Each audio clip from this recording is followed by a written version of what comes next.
हमारे YouTube channel समाइला tutorial में आपका स्वागत है। अगर आपने अभी तक हमारे इस चैनल को सब्सक्राइब नहीं किया है तो कृपया करके इसे सब्सक्राइब अवश्य करें। मैं ब्रिजराज कंप्यूटर टीचर। आज हम subject computer science class +1 chapter 4 operators and expressions में इस चैप्टर के क्वेश्चन आंसर पढ़ेंगे।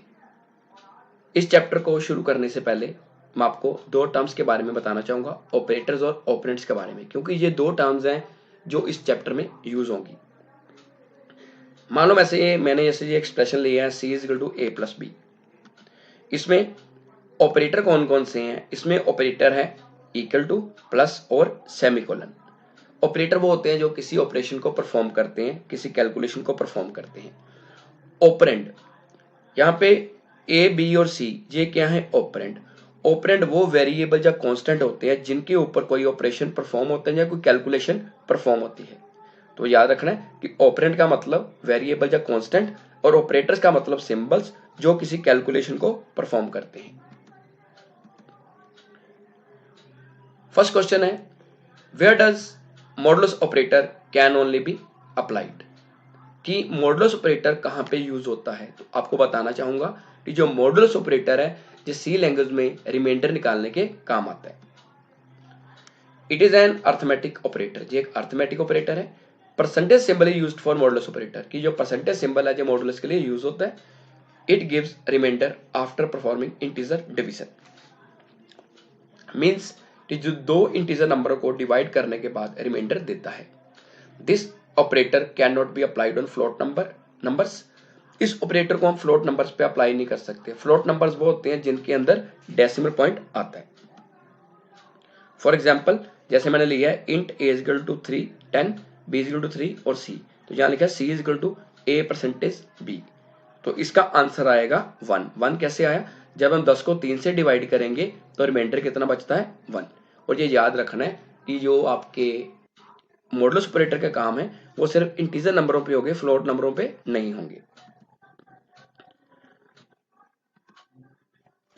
अब आपको मैं इसका एक प्रोग्राम करवाने जा रहा हूं। इस प्रोग्राम को आप कंप्यूटर पे प्रैक्टिकली ट्राई कर सकते हो। कमेंट लाइन में मैंने लिखा है program to print remainder of 2 numbers, कि 2 नंबर्स का हमने रिमाइंडर निकालना है। तो स्टार्टिंग में 2 हेडर फाइलें लगानी होती है आपने, stdio.h और conio.h, ये मैं आपको पहले भी बता चुका हूँ। और हर सी प्रोग्राम की शुरुआत मेन फंक्शन से होती है, तो मैंने यहाँ लगाया वॉइड मेन और bracket curly braces. Int A B C, 3 variable लिए हैं। 3 वेरिएबल क्यों लिए हमने? 2 के अंदर वैल्यू स्टोर करेंगे और तीसरे के अंदर रिजल्ट। आगे क्लियर स्क्रीन लगाया। अब ए की वैल्यू मैंने 10 ली है, बी की 3 ली है, बाकी आप अपनी मर्जी से कोई भी वैल्यू ले सकते हो। अब यहाँ पे लिखा है c is equal to a modulus b, T C के अंदर दोनों को डिवाइड करके जो आंसर आएगा सी में स्टोर होगा। Print F C is equal to percentage D, जहाँ पे परसेंटेज डी लगाया है। परसेंटेज डी जो है जो इंटीजर की कंट्रोल स्ट्रिंग होती है। आगे सी गेट सी एच आउटपुट को स्टॉप करने के लिए, और करली ब्रेसेस फंक्शन की बॉडी को खत्म करने के लिए। जब हम इस प्रोग्राम को Alt प्लस F9 से कंपाइल करेंगे, कंट्रोल प्लस F9 से रन करेंगे, तो सी में आंसर कितना आएगा? 1। 1 को आएगा कि जब 10 को 3 से डिवाइड करते हैं तो रिमाइंडर कितना आता है? 1। बाकी आप अपने अकॉर्डिंगली यहाँ पे वैल्यू चेंज करके इस प्रोग्राम को एग्जीक्यूट कर सकते हो। अगर आपको ये प्रोग्राम चलाने में कोई प्रॉब्लम आती है या क्वेरी है तो आप कमेंट सेक्शन में पूछ सकते हो या अपने टीचर की हेल्प ले सकते हो। क्वेश्चन नंबर 2 है, find the difference between logical and relational operator. कि लॉजिकल और रिलेशनल ऑपरेटर में क्या डिफरेंस है या क्या अंतर है। लॉजिकल और रिलेशनल ऑपरेटर के बारे में आपको मैं बताना चाहूंगा कि इन ऑपरेटर्स का जो प्रयोग है वो डिसीजन मेकिंग ऑपरेशंस के लिए होता है। डिसीजन मेकिंग ऑपरेशंस वो होते हैं जिसके अंदर आंसर ट्रू या फॉल्स है। ट्रू आंसर 1 के साथ रिप्रेजेंट होता है और फॉल्स 0 के साथ। अब हम दोनों का अंतर देखते हैं। लेफ्ट साइड पे मैंने लॉजिकल ऑपरेटर लिया, राइट साइड पे रिलेशनल। फर्स्ट पॉइंट है, logical operators are used to combine 2 और मोर रिलेशनल एक्सप्रेशंस। कि जो लॉजिकल ऑपरेटर है ये 2 या 2 से ज्यादा रिलेशनल एक्सप्रेशंस को इकट्ठा करते हैं। रिलेशनल एक्सप्रेशन वो होते हैं जिनके अंदर रिलेशनल ऑपरेटर्स यूज होते हैं। राइट साइड पे relational operators are used to compare 2 operands. ये जो रिलेशनल ऑपरेटर है ये 2 वेरिएबल्स या ऑपरेंड्स को कंपेयर करने के काम आते हैं। Second point, there are 3 types of logical operators. Number 1 and, number 2 और, नंबर 3 नोट। एंड के लिए 2 बार एंड का सिंबल यूज होता है और के लिए पाइप सिंबल यूज होता है, और जो पाइप सिंबल है ये एंटर और बैक स्पेस की के सेंटर में होता है। थर्ड है नोट। नोट होता है साइन ऑफ एक्सक्लेमेशन, या Shift+1 दबाओगे तो नोट यूज होता है। आगे आपको मैं एग्जांपल क्या समझा दूंगा कि ये कैसे काम करते हैं। इधर राइट साइड पे there are 6 types of relation operator, less than, greater than, less than equal to, greater than equal to और नॉट इक्वल टू। अब देखिए यहाँ पे डबल इक्वल टू लगाया है। सी में जो डबल इक्वल टू है जो कंपैरिजन के लिए यूज होता है, और जो सिंगल इक्वल टू वो असाइनमेंट के लिए। Third point, it is difficult to work with logical operators, कि लॉजिकल ऑपरेटर्स के साथ काम करना मुश्किल है। और राइट साइड पे it is easy to work with relational operators, कि रिलेशनल ऑपरेटर्स के साथ काम करना आसान है, क्योंकि ये बिल्कुल सिंपल टाइप के ऑपरेशंस परफॉर्म करने के लिए यूज होते हैं। ये आपका हो गया क्वेश्चन का आंसर। अब आपको आगे एग्जाम्पल करवाने लगा हूं। एग्जाम्पल आपकी अंडरस्टैंडिंग के लिए, अगर आप पेपर में एग्जाम्पल लिखना चाहो तो लिख भी सकते हो, अगर नहीं लिखना चाहते तो आप नहीं लिखना चाहते हो तो ना लिखो, बट ये आंसर आपने डिफरेंस वाला जरूर लिखना है। सबसे पहले हम रिलेशनल ऑपरेटर्स की एग्जांपल समझते हैं। यहाँ पे मैंने लिया है इंट a इक्वल टू 10 और b इक्वल टू 8 की दो वेरिएबल है, a और b। a की वैल्यू 10 है, b की 8 है। अब मैंने एक टेबल लिया, इसके अंदर सबसे पहले मैंने लिया है एक्सप्रेशन में a ग्रेटर देन b, कि a b से बड़ा है, a की वैल्यू 10 है, b 8 है, जस बड़ा है इसलिए आंसर आया 1, मतलब ट्रू। सेकंड है a लेस देन b, कि a b से छोटा है, a b से छोटा नहीं है, क्यों? क्योंकि a की वैल्यू 10 है, b की 8 है, इसलिए क्या आया 0, मींस फॉल्स। थर्ड है a greater than equal to b, कि a b से बड़ा है जहां बराबर है। जो ग्रेटर देन इक्वल टू है जो दो चीजें चेक करता है कि जहां वो बड़ा हो जहां बराबर हो। a b से बड़ा है इसलिए आंसर क्या है 1, अगर a और b बराबर होते तब भी 1 आना था।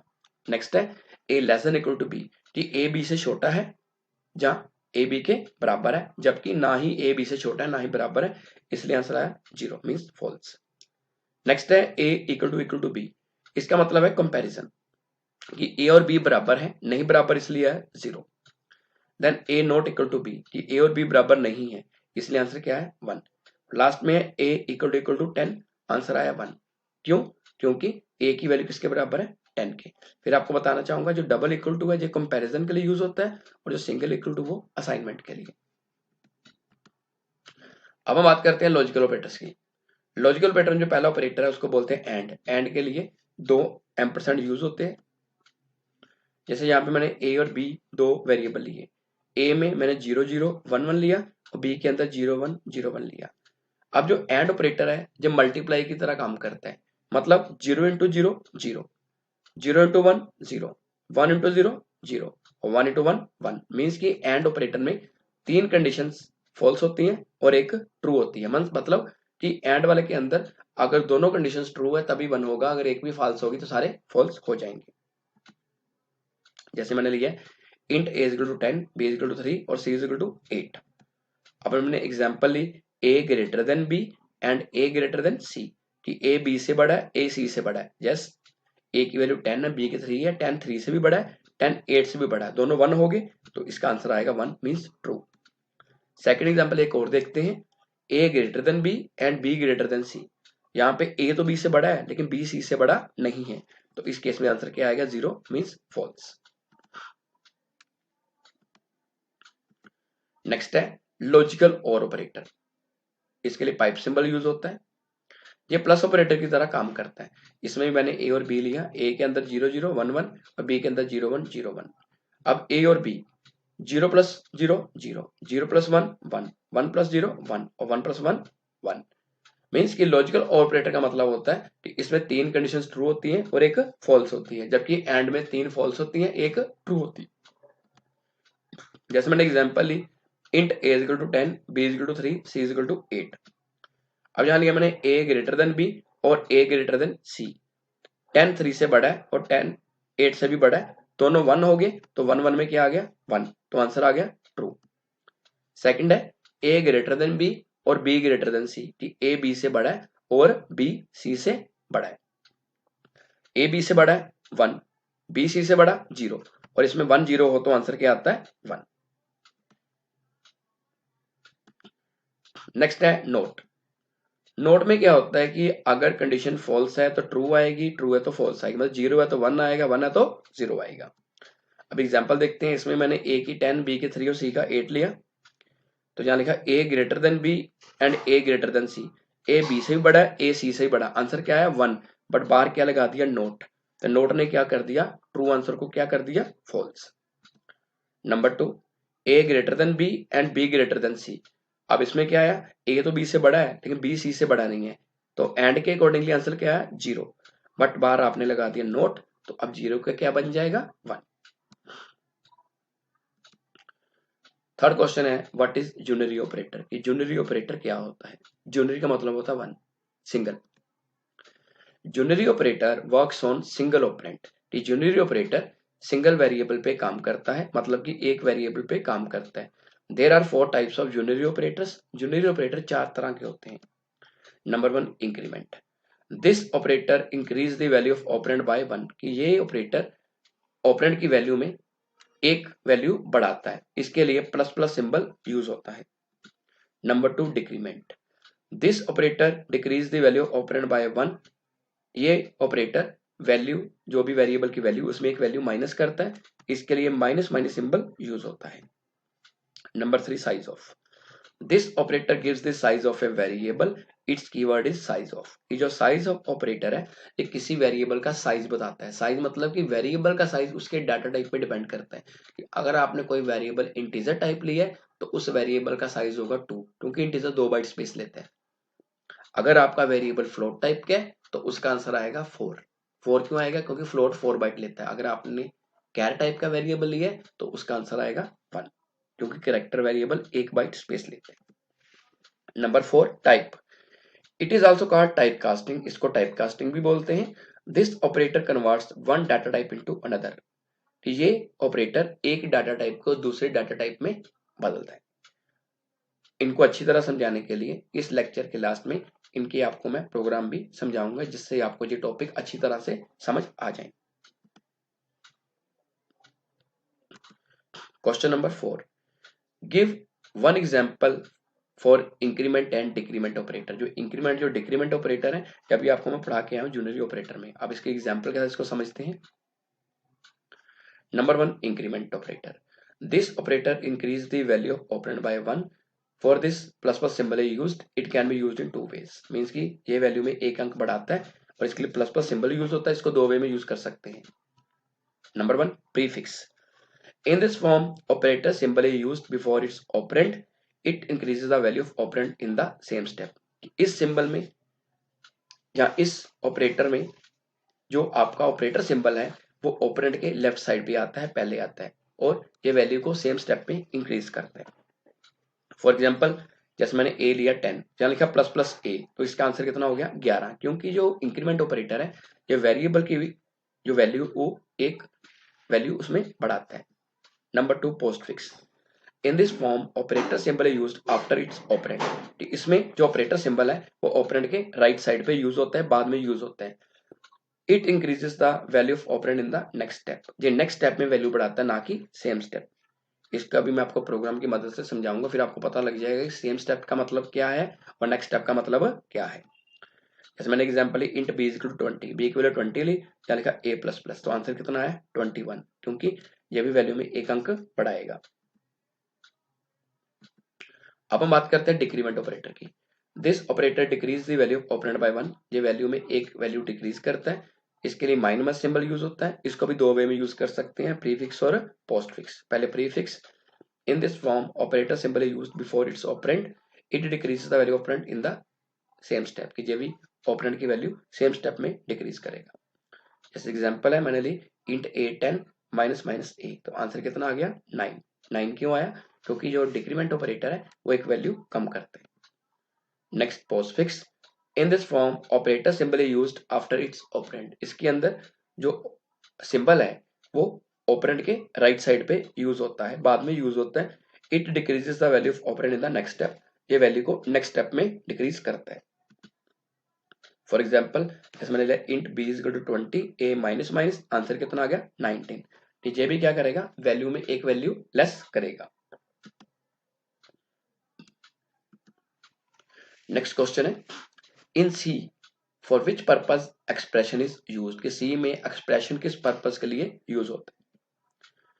इट इज ए फॉर्मूला, कि एक्सप्रेशन एक फॉर्मूला होता है सी में, and expression is a combination of operands and operators, कि एक्सप्रेशन के अंदर ऑपरेंड्स और ऑपरेटर्स आते हैं। इस लेक्चर के शुरू में आपको मैंने बताया था कि ऑपरेटर कुछ सिंबल होते हैं जो कैलकुलेशन परफॉर्म करते हैं, और जो ऑपरेंड है ये कुछ वेरिएबल्स होते हैं या कैरेक्टर्स होते हैं या कह सकते हैं कि लेटर्स होते हैं जिन पे कोई ऑपरेशन परफॉर्म होता है। एन ऑपरेंड में भी ये वेरिएबल और कांस्टेंट, जो ऑपरेंड है ये कोई वेरिएबल या कांस्टेंट हो सकता है। There are 3 types of expressions. C में मेनली 3 तरह के एक्सप्रेशन होते हैं। Number 1 arithmetic expression, it is used for mathematical calculation. ये मैथमेटिकल कैलकुलेशंस के काम आता है, मतलब इसके अंदर आपने कोई नंबर प्लस करना है, माइनस करना है, देन मल्टीप्लाई करना है, डिवाइड करना है या रिमाइंडर निकालना है, तो उसके लिए अरिथमेटिक एक्सप्रेशन यूज होते हैं।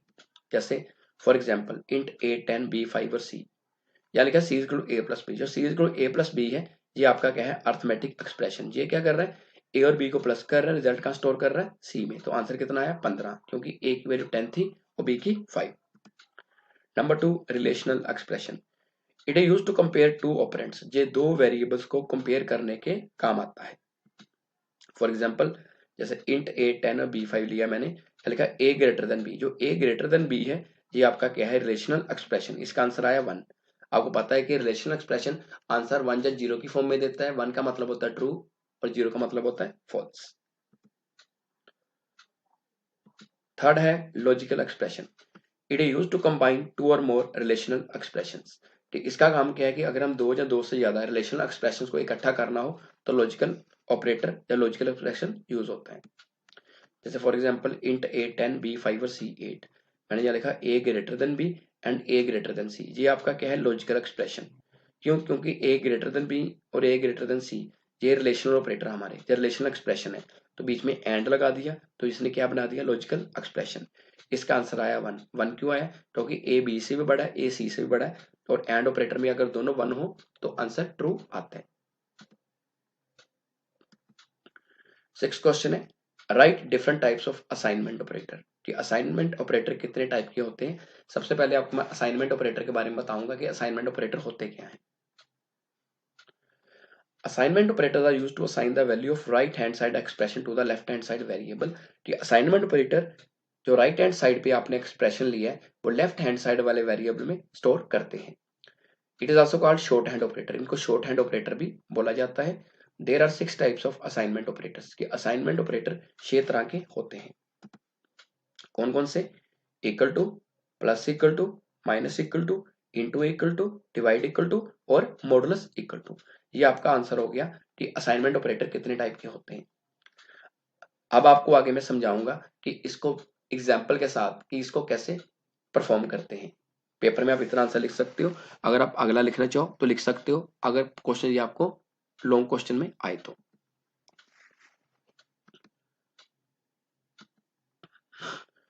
जैसे सबसे पहले मैंने लिया इक्वल टू ऑपरेटर, तो इसका मतलब क्या है, it assigns the value of right hand side variable to the left hand side variable and assigns to the result to the left operand.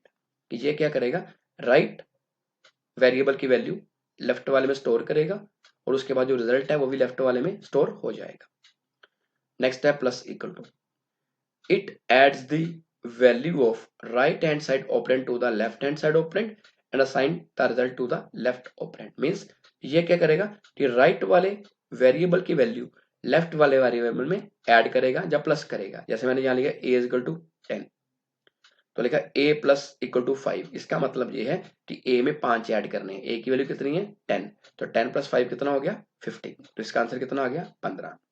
इसी तरह minus equal to, it subtracts the value of right hand side operand to the left hand side operand and assign the result to the left operand।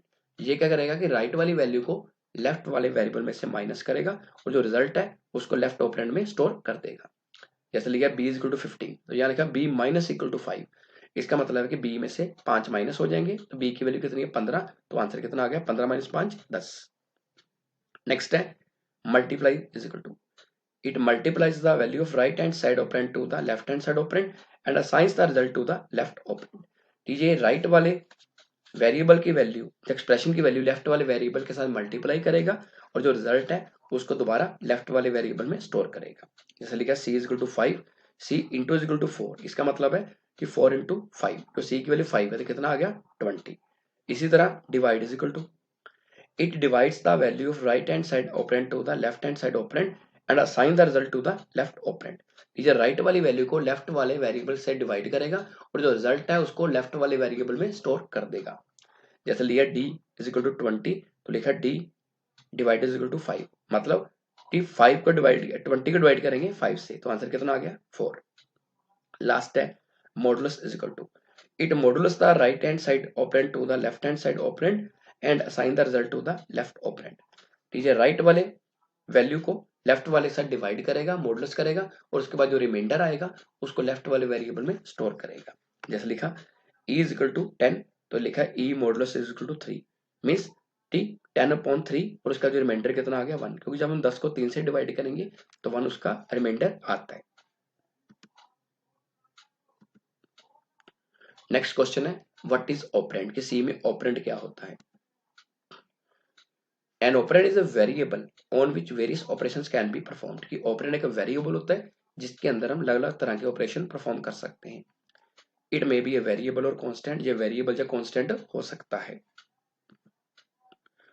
जैसे for example मैंने लिया a 10 b 5 और c, ये हमारे तीन variable हैं। a के अंदर 10 वैल्यू है, b के अंदर 5 है और c के अंदर रिजल्ट स्टोर करेंगे। तो मैंने लिखा c is equal to a plus B. ये पूरा आपका क्या है, मैथमेटिकल एक्सप्रेशन। ऑपरेंड कौन कौन से, सी ए और बी, ये क्या है ऑपरेंड, क्योंकि इनके ऊपर ऑपरेशन परफॉर्म हो रहा है। और इक्वल टू और प्लस और सेमीकोलन ये क्या है ऑपरेटर्स। इक्वल टू क्या कर रहा है कि राइट हैंड साइड एक्सप्रेशन को लेफ्ट वाले ऑपरेंड में लेके जा रहा है, प्लस दोनों को ऐड करके सी में लेके जा रहा है और सेमीकोलन स्टेटमेंट को टर्मिनेट कर रहा है। अभी हमने इस चैप्टर के क्वेश्चन आंसर पढ़े हैं। अब मैं आपको इस चैप्टर के कुछ प्रोग्राम्स करवाऊंगा जिनकी मदद से आपने जो थ्योरी वाले टॉपिक पढ़े हैं वो आपको प्रैक्टिकली भी आसानी से समझ आ जाएंगे। जैसे हमने relational operator, logical operator, union operator पढ़े हैं, ऐसे थ्योरी में तो हमने पढ़ा है कि अगर आप उनको प्रैक्टिकली भी करोगे तो आपको ये टॉपिक और आसानी से समझ आ जाएंगे। तो इनके प्रोग्राम देखते हैं। तो सबसे पहले बात करते हैं रिलेशनल ऑपरेटर्स की। जो वेरी फर्स्ट लाइन है स्लैश स्टार और स्टार स्लैश, इसको बोलते हैं कमेंट लाइन। तो कमेंट लाइन में लिखते हैं मैंने यूज ऑफ रिलेशनल ऑपरेटर्स, या आप प्रोग्राम का कुछ भी नाम लिख सकते हो। और आपको पता है कि कमेंट लाइन के बाद हम प्रोग्राम में हेडर फाइल्स का यूज करते हैं। जैसे मैंने studio.h और conio.h दो हेडर फाइल्स ली हैं। इनको प्री प्रोसेसर भी बोलते हैं। स्टूडियो का मतलब होता है standard input output header file और कोनियो का मतलब होता है console input output header file. उसके बाद वॉइड मेन फंक्शन है और मेन फंक्शन के बिना सी का प्रोग्राम नहीं बन सकता। देन स्टार्टिंग करली ब्रेस, इधर मैंने दो वेरिएबल लिए हैं ए और बी। क्लियर स्क्रीन लिया, ए को वैल्यू दी मैंने 10 और बी को दी 3। आप वैल्यू साथ में भी दे सकते हो और नीचे भी दे सकते हो क्लियर स्क्रीन के बाद, ये आप पे डिपेंड करता है। अब इस प्रोग्राम में मैंने टोटल 6 प्रिंटफ लिए हैं। इसको साथ साथ हम रन करके देखते हैं कि ये कैसे चलेगा। आपको पता है कि सी का प्रोग्राम Alt F9 से कंपाइल होता है और कंट्रोल F9 से रन होता है। जो सबसे पहला प्रिंट एफ है इसके में देखो मैं स्लैश एन लगाया। स्लैश एन इसलिए लगाया नेक्स्ट लाइन पे जाने के लिए या न्यू लाइन पे जाने के लिए। अगर हम स्लैश एन नहीं लगाएंगे तो आउटपुट सारी एक ही लाइन में आ जाएगी। इधर जो डबल कोट्स में लिखा है a greater than b percentage d, a greater than b equal to message है और परसेंटेज डी कंट्रोल स्ट्रिंग है इंटीजर की। कि मैंने आपको बताया हुआ है कि जब हम इंटीजर लेते हैं तो उसके लिए कंट्रोल स्ट्रिंग होती है परसेंटेज डी और ये इसका रिजल्ट बताएगा। ये बोल रहा है ए ग्रेटर देन बी, कि क्या ए बी से बड़ा है। जस 10 3 से बड़ा होता है इसलिए आंसर क्या आएगा 1। उसके बाद नेक्स्ट लाइन में ए लेस देन बी, क्या ए बी से छोटा है। ए बी से छोटा नहीं है इसलिए आंसर आएगा 0। थर्ड है a greater than equal to B, कि ए बी से बड़ा है या बराबर है। ए बी से बड़ा है बराबर नहीं है इसलिए आंसर कितना आएगा 1। अगर ए और बी बराबर होते तब भी आंसर 1 ही आना था। नेक्स्ट फोर्थ प्रिंट एफ है a less than equal to B, कि ए बी से छोटा है या बराबर है। ए बी से ना ही छोटा है ना ही बराबर है इसलिए आएगा 0। Next print F A not equal to B, कि ए और बी बराबर नहीं है, बिल्कुल नहीं है जी, क्योंकि ए 10 है बी 3 है इसलिए आंसर आएगा 0। और लास्ट है ए इक्वल टू बी, इसको बोलते हैं कंपैरिजन इक्वल टू। कंपैरिजन मतलब जो दोनों को कंपेयर कर रहा है, क्या ए और बी बराबर है। ए और बी बराबर नहीं है इसलिए आंसर आएगा 0। अगर ए और बी बराबर होते तो आंसर आना था 1। नेक्स्ट हम बात करते हैं हम लॉजिकल ऑपरेटर्स की। लॉजिकल ऑपरेटर के बारे में आपको मैंने बताया था कि जब हम दो या दो से ज्यादा रिलेशनल एक्सप्रेशंस को इकट्ठा करना चाहते हैं तो उसके लिए लॉजिकल ऑपरेटर यूज होते हैं, जब भी ट्रू और फॉल्स में आंसर देते हैं। इधर ही मैंने कमेंट लाइन में प्रोग्राम का नाम दिया यूज ऑफ लॉजिकल ऑपरेटर्स। उसके बाद दो हेडर फाइल्स लिए, स्टूडियो और conio, void main, calibration start, int ABC, तीन वेरिएबल जहां पे मैंने डिक्लेयर करे हैं। Clear screen. ए को वैल्यू दी 10, बी को 5 और सी को 8। हम सबसे पहले इस लाइन की बात करते हैं। आपको पता है कि सी का प्रोग्राम Alt F9 से कंपाइल होता है, कंट्रोल F9 से रन होता है। यहां पे लगाया है a इक्वल टू 10 और स्टार्टिंग में लगा दिया एक्सक्लेमेशन साइन, ये होता है नोट का। ये क्या करता है कि अगर आंसर ट्रू होगा तो ये फॉल्स कर देगा, फॉल्स फॉल्स हो तो ट्रू कर देगा। अब ये कह रहा है a इक्वल टू 10 कि a 10 के बराबर है, बट नोट लगा दिया तो इसने इसका आंसर क्या कर देना, 0 फॉल्स कर देना।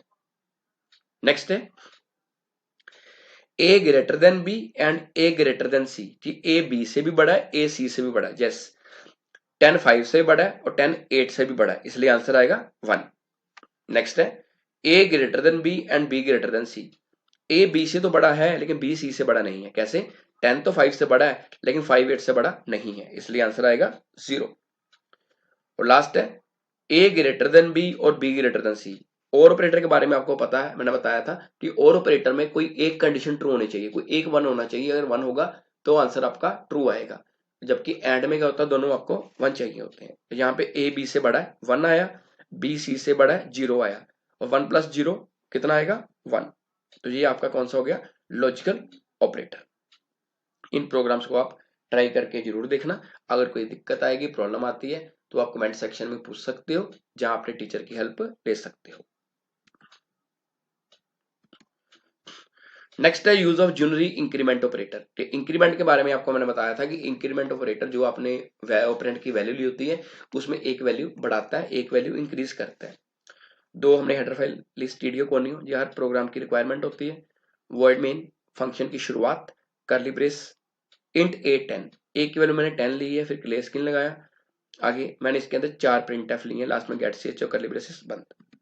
प्रोग्राम को Alt F9 से कंपाइल किया, कंट्रोल F9 से रन किया। सबसे पहले प्रिंट एफ मैंने a की वैल्यू ली है, तो a की वैल्यू कितनी है 10, तो यहाँ पे आ जाएगा 10। उसके बाद है a plus plus. A plus plus का मतलब ये एक पोस्ट फिक्स एक्सप्रेशन है। पोस्ट फिक्स का मतलब होता है कि वैल्यू जो है वो नेक्स्ट स्टेप में बढ़ती है। अभी यहाँ पे अगर मैं इस लाइन को प्रिंट कराऊंगा तो a प्लस प्लस कितना आएगा, 10 ही आएगा, 11 नहीं आएगा। क्यों? क्योंकि जब पोस्ट फिक्स है, पोस्ट फिक्स की वैल्यू नेक्स्ट स्टेप में बढ़ती है। थर्ड प्रिंट एफ है a, अब वैल्यू आएगी 11। 11 क्यों आएगी? क्योंकि यहाँ पे स्टेप में बढ़ाई थी, वो नेक्स्ट स्टेप में इंक्रीज होगी। अब है प्लस प्लस ए। प्लस प्लस ए का मतलब है prefix. Prefix value same step में बढ़ाता है। जब इस प्रिंट एफ को हम एग्जीक्यूट करेंगे तो इसका आंसर आएगा 12। नेक्स्ट है use of unit decrement operator. कि डिक्रीमेंट ऑपरेटर को कैसे यूज करेंगे? डिक्रीमेंट का मतलब होता है कि जो आपने ऑपरेंड लिया है उसकी वैल्यू में से एक वैल्यू माइनस करना। स्टूडियो को नहीं, हेडर फाइल ली, वॉइड मेन सी प्रोग्राम की रिक्वायरमेंट होती है, कैलिब्रेट शुरू की, इंट a10 क्लियर स्क्रीन लगाया, इसमें भी 4 प्रिंट एफ लिए, गेट ch लिया, कर्ली ब्रेस बंद की। अब इसको Alt F9 से कंपाइल करेंगे, कंट्रोल F9 से रन करेंगे। सबसे पहले प्रिंट एफ में जो a है इसकी वैल्यू शो होगी, तो a की वैल्यू कितनी है 10, तो यहाँ पे 10 आ जाएगा। उसके बाद है a माइनस माइनस, जब पोस्ट फिक्स एक्सप्रेशन, हाँ जी, यहाँ पे क्या आएगा 9 आएगा या 10 आएगा? जहाँ पे 10 ही रहेगा क्योंकि ये पोस्ट फिक्स एक्सप्रेशन है। तो post fix expression next step में वैल्यू बढ़ाते हैं। अब थर्ड प्रिंट एफ है a, अब a की वैल्यू आएगी 9। 9 क्यों आएगी? क्योंकि पोस्ट फिक्स एक्सप्रेशन अपनी वैल्यू नेक्स्ट स्टेप में डिक्रीमेंट करेगा। फोर्थ प्रिंट एफ है माइनस माइनस a। अब माइनस माइनस a का मतलब जब प्रीफिक्स है तो इस स्टेप में ये वैल्यू क्या कर देगा 8। तो ये आपका कौन सा हुआ, यूनरी डिक्रीमेंट ऑपरेटर। नेक्स्ट है साइज ऑफ ऑपरेटर। ये भी एक यूनिरी ऑपरेटर है। ये क्या करता है, किसी वेरिएबल का साइज बताता है। जो वेरिएबल का साइज है उसके डाटा टाइप पे डिपेंड करता है। इसके लिए आपको डाटा टाइप की नॉलेज होनी चाहिए। कमेंट लाइन में प्रोग्राम का नाम लिया, studio conio header file declare की, वॉइड मेन फंक्शन बनाया, कर्ली ब्रेस शुरू की, क्लियर स्क्रीन लगाया। प्रिंट एफ में क्या लिखा है, size of integer, size of float, size of character. इसको Alt F9 से कंपाइल किया, कंट्रोल F9 से रन किया। सबसे पहले बात करते हैं साइज ऑफ इंटीजर की। साइज ऑफ के लिए साइज ऑफ कीवर्ड होता है, ब्रैकेट में लगा दिया इंट। जहाँ पे कोई वेरिएबल भी ले सकते हो अगर आपने को मेन के अंदर डिक्लेयर किया है, मैंने किसी वेरिएबल को डिक्लेयर नहीं करा। तो इंट डाटा टाइप कितने बाइट स्पेस लेता है, 2 बाइट। तो इसका आंसर कितना आएगा, size of integer is equal to 2, क्योंकि इंटीजर 2 बाइट का होता है। उसके बाद है साइज ऑफ फ्लोट, कि फ्लोट का साइज कितना आएगा, फ्लोट का साइज आएगा 4, क्योंकि फ्लोट 4 बाइट का होता है। Size of character, size of char, char एक कीवर्ड है जो करेक्टर डाटा टाइप को बताता है, तो इसका साइज कितना आएगा 1। अगर आप इंटीजर, फ्लोट और करेक्टर टाइप के वेरिएबल डिक्लेयर करते हो तो वेरिएबल का नाम इसके अंदर दोगे तो तब भी साइज उसके डाटा टाइप पे ही डिपेंड करेगा। नेक्स्ट है इंक्रीमेंट ऑपरेटर में, आपका यूनिरी ऑपरेटर में टाइप ऑपरेटर। टाइप ऑपरेटर के बारे में आपको बताया था कि ये एक डाटा टाइप को दूसरे डाटा टाइप में कन्वर्ट करता है। तो कमेंट लाइन में मैंने लिखा है division of 2 numbers using type casting. Studio कौन तो हेडर फाइल्स ली, void main, curly start, int a comma b. मैंने 2 वेरिएबल लिए ए और बी, फ्लोट सी, तीसरा वेरिएबल फ्लोट लिया, मतलब 2 इंट लिए, एक फ्लोट लिया। ए की वैल्यू 10 ली और बी के 3 ली। तो यहाँ लिखा c is equal to float a upon b. ये जो ब्रैकेट में फ्लोट लगाया है इसको बोलते हैं टाइप कास्टिंग। इसका मतलब है कि मैंने ए और बी किस टाइप के लिए, इंटीजर टाइप के। अगर हम इंटीजर टाइप पे डिवीजन परफॉर्म करते हैं तो आंसर इंटीजर में ही आएगा, फ्लोट में नहीं आएगा। इसलिए जब मैंने यहाँ पे ब्रैकेट में फ्लोट लिख दिया तो अब इसने क्या करना है, ए और बी दोनों को फ्लोट में कन्वर्ट कर देगा। और फ्लोट का मतलब होता है कि जिसमें वैल्यू डेसिमल पॉइंट में आती है। आगे हम सी की वैल्यू शो कर लेंगे। सी में क्या पड़ा, ए अपॉन बी। इस प्रोग्राम को भी हम Alt F9 से कंपाइल करते हैं और कंट्रोल F9 से रन करते हैं। तो जब इस प्रोग्राम को रन करेंगे तो आंसर आएगा 3.333 अप टू 6 टाइम्स। वो क्यों आया, क्योंकि यहाँ पे फ्लोट लगाया तो इसने क्या कर दिया, ए और बी को भी फ्लोट में कन्वर्ट कर दिया। अगर हम यहाँ पे फ्लोट नहीं लगाते, ऐसे करते हैं, तो ए अपॉन बी, ए भी इंट रहा, बी भी इंट रहा, लेकिन जब सी में जाएगा तो फ्लोट हो जाएगा। तो उस केस में आंसर आएगा 3.000 अप टू 6 टाइम्स। तो फ्लोट लगाने का बेनिफिट क्या हुआ, तो इसने वैल्यू को पूरा फ्लोट में कन्वर्ट कर दिया। तो ये आपका कौन सा हो गया, टाइप ऑपरेटर या टाइप कास्टिंग।